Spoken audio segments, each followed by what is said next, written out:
मुख्य चुनाव आयुक्त राजीव कुमार ने क्या रिटायरमेंट से ठीक पहले हो रहे अपने कार्यकाल के आखिरी चुनावों में सारी की सारी हदें पार कर दी हैं। आपको बता दें, मिल्कीपुर को लेकर खबरें निकलकर सामने आई हैं। दावा किया जा रहा है कि बूथ कैप्चरिंग हो रही है और तो और वीडियो भी निकलकर सामने आए हैं जिसमें फर्जी मतदाताओं की धरपकड़ हो रही है। इन सब के बावजूद चुनाव आयोग है कि किसी तरह का जवाब देने के लिए तैयार नहीं है। अब इसी को लेकर अखिलेश यादव भड़के हैं और भड़के हैं तो ऐसा भड़के हैं कि लाइव धांधली के सबूत पेश किए हैं। तो सबूत निकलकर सामने आए हैं। चुनाव का अधिकारी फंस गया है, मुख्य चुनाव आयुक्त भाग खड़े हुए हैं और मिल्कीपुर चुनावों का पूरा खेल एक्सपोज हो गया है। तो आखिर मिल्कीपुर में ऐसा क्या चल रहा है आपको बताएंगे और कैसे मिल्कीपुर में भारतीय जनता पार्टी को जिताने के लिए कथित तौर पर मुख्य चुनाव आयुक्त राजीव कुमार ने पूरा सिस्टम लगा दिया है, उस पर भी आएंगे। लेकिन उसके पहले अखिलेश यादव ने क्या लाइव सबूत पेश किए हैं और कैसे फर्जी मतदाताओं को पकड़ा जा रहा है, वीडियो देखिए। रमेश कुमार, पिताजी नाम श्री राम नायक। कहाँ से आए हैं? मैं अखंडासा से आया हूँ। आधार कार्ड है? नहीं, आधार कार्ड नहीं लिया था जी। और मैं पैदल पैदल जा रहा था, हमको रास्ते में लोगों ने रोका। हाँ, वोट डाला था। अब कार्ड नहीं था तो कैसे डाले? एक लोग अपना आधार कार्ड दिए थे, उसी से डाला था। कौन दिया था? अब नाम तो हमको ना पता उनका।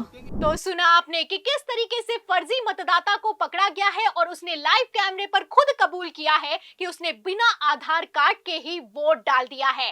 आप देख सकते हैं, साफ साफ कहना है कि मेरे पास आधार कार्ड नहीं था और मैंने किसी और का आधार कार्ड लेकर वोट डाल दिया है। अब ये वीडियो निकलकर सामने आया है और इस फर्जी मतदाता को किसी और ने नहीं पकड़ा है बल्कि मिल्कीपुर में सपा प्रत्याशी अजीत प्रसाद ने पकड़ा है।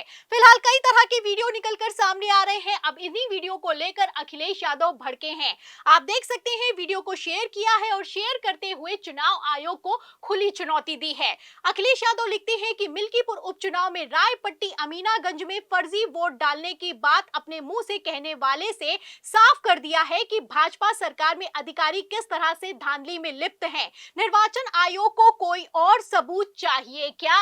तो सबूतों पर सबूत निकलकर सामने आ रहे हैं, वीडियो पर वीडियो निकलकर सामने आ रहे हैं, खबरें निकलकर सामने आ रही हैं कि मुस्लिम के गढ़ में ज्यादातर फर्जी वोटिंग हो रही है या फिर कि मुसलमानों को वोट डालने नहीं दिया जा रहा है। लेकिन इन सब के बावजूद चुनाव आयोग ने अभी तक किसी तरह का ना ही कोई जवाब दिया है और ना ही कोई एक्शन लिया है। फिलहाल तस्वीरों की अगर बात की जाए तो आप देख सकते हैं कि किस तरीके से पोलिंग बूथों को पर कैप्चरिंग की जा रही है।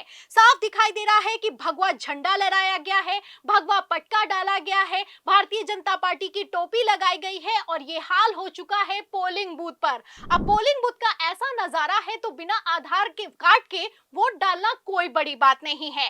अब ऐसे में सवाल ये खड़ा होता है कि आखिर चुनाव आयोग कर क्या रहा है? फिलहाल तस्वीरें निकलकर सामने आई है, बयान निकलकर सामने आए हैं, अखिलेश यादव भड़के हैं। दावा तो यहां तक किया जा रहा है कि समाजवादी पार्टी ने चुनाव आयोग को फोन भी घुमाया है। अगर मिल्कीपुर की बात की जाए तो मिल्कीपुर भारतीय जनता पार्टी के लिए नाक का सवाल बन चुका है और अखिलेश यादव के लिए साख का सवाल बन चुका है। मिल्कीपुर चुनाव दोनों ही पार्टी किसी भी कीमत पर हारना नहीं चाहती हैं। इसीलिए अखिलेश यादव भी फुल फॉर्म में दिखाई दे रहे हैं और तो और भारतीय जनता पार्टी ने भी कमान संभाली है। तो मिल्कीपुर में आखिर चल क्या रहा है? क्या तस्वीरें निकलकर सामने आ रही हैं? क्या खबरें निकलकर सामने आ रही हैं? और मिल्कीपुर चुनाव किस तरफ जा रहा है, इस पर ज्यादा जानकारी देने के लिए हमारे साथ मौजूद हैं अब्दुल। उनसे समझने की कोशिश करते हैं कि मिल्कीपुर में कौन किस पर भारी है। तो मिल्कीपुर सीट को आप सुबह से कवर कर रहे हैं अब्दुल, आपको क्या लगता है ये चुनाव किस तरफ जाता हुआ नजर आ रहा है? पहली बात। और दूसरी बात यहाँ पर यह है कि जिस तरीके से पूरा सिस्टम लगा दिया गया है, ऐसे में क्या भारतीय जनता पार्टी किसी तरह का कोई रिस्क नहीं लेना चाहती है? क्या लगता है आपको मिल्कीपुर में आखिर चल क्या रहा है? आपने जो पहला सवाल किया कि किस तरफ जा रहा है, जी। सुबह से लगातार हम सभी की जो नजर है वो मिल्कीपुर उपचुनाव पर है। दिल्ली विधानसभा चुनाव के लिए भी वोटिंग हो रही है, लेकिन प्रियंका जी आप देख पा रहे हैं कि जितने भी चैनल्स हैं उन सभी की नजर मिल्कीपुर पर है।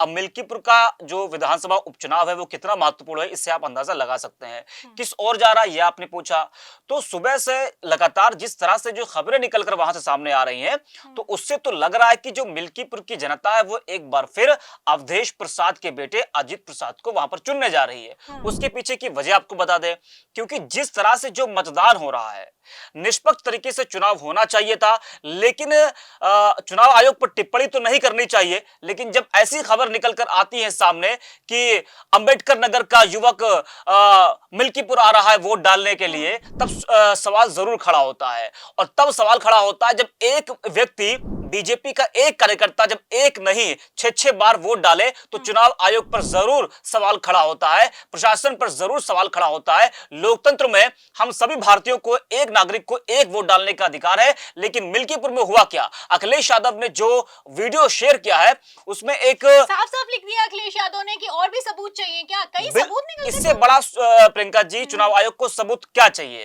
अगर यही काम किसी विपक्ष के कार्यकर्ता ने किया होता तो शायद अब तक वो अंदर होता, लेकिन नहीं। यहाँ पर प्रशासन की क्या मजबूरी है, चुनाव आयोग की क्या मजबूरी है, समझ में नहीं आ रहा है। दोनों के लिए देखिए नाक का सवाल है, सपा के लिए भी है और बीजेपी के लिए भी है। सपा को अपनी जो परंपरागत सीट है वो बचा कर रखनी है, एक बड़ा संदेश उसको देना है 27 के लिए। और बीजेपी की जिस तरीके से बड़ी फजीहत लोकसभा चुनाव में हुई, जिस तरीके से वो अयोध्या हारी, तो बीजेपी नहीं चाहती कि इस बार मिल्कीपुर हार कर और विपक्ष एक संदेश पूरे देश को दे कि हमने एक बार फिर से उसको मिल्कीपुर हरा दिया। तो बीजेपी जी तोड़ मेहनत कर रही है। मेहनत क्या कर रही है? वो बेईमानी कर रही है। मैं तो यही कहूंगा साफ साफ कि वो बेईमानी से इस चुनाव को जीतना चाह रही है।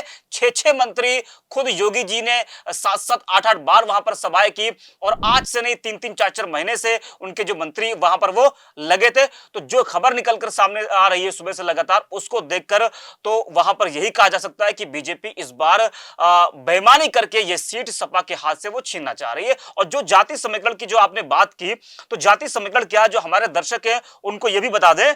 और वो जो आपकी स्क्रीन पर आप देख पा रहे हैं, वहां का जो जाति समीकरण है, 1,20,000 के ऊपर वहां पर दलित मतदाता हैं, और 55,000 वहां पर यादव हैं, और 30,000 के आसपास जो है वो मुस्लिम है। 70 से 75,000 के बीच में वहां पर ब्राह्मण है, 55,000 पासी हैं। आप देखिए जो 3 प्रत्याशी प्रियंका जी, चाहे आप बात कर लीजिए अजित प्रसाद की, बात कर लीजिए आप चंद्रभान पासवान की, सूरज चौधरी जो कि आजाद समाज पार्टी से है, यानी कि तीनों दलों ने पासी समाज से अपने प्रत्याशी को उतारे हैं। तो यहाँ पर जो पासी समाज से ज्यादा जो ब्राह्मण मतदाता वहां पर हैं इस वक्त, और 25,000 जो ठाकुर हैं।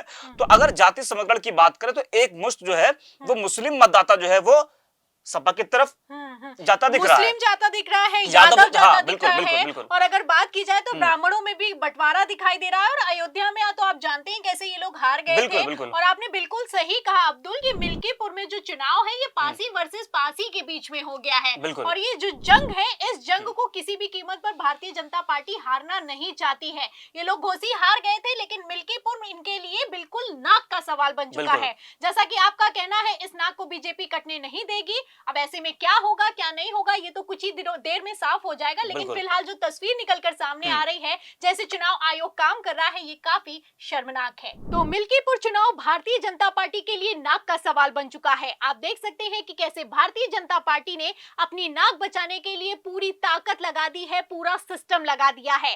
अब ऐसे में आपको क्या लगता है? वैसे देखा जाए तो मिल्कीपुर में सपा का पल्ला भारी है। फिलहाल जैसे भारतीय जनता पार्टी काम कर रही है, जैसे चुनाव आयोग काम कर रहा है, क्या ऐसे में आपको लगता है कि क्या मिल्कीपुर का चुनाव सेट हो चुका है? इस सवाल के जवाब में, इस पूरी खबर पर आपकी जो भी राय है हमें कमेंट बॉक्स में जरूर लिखें। वीडियो को ज्यादा से ज्यादा शेयर करें, हमारे चैनल को लाइक करें, सब्सक्राइब करें, ज्वाइन करें। फिर मिलती होगी खबर के साथ, तब तक के लिए धन्यवाद।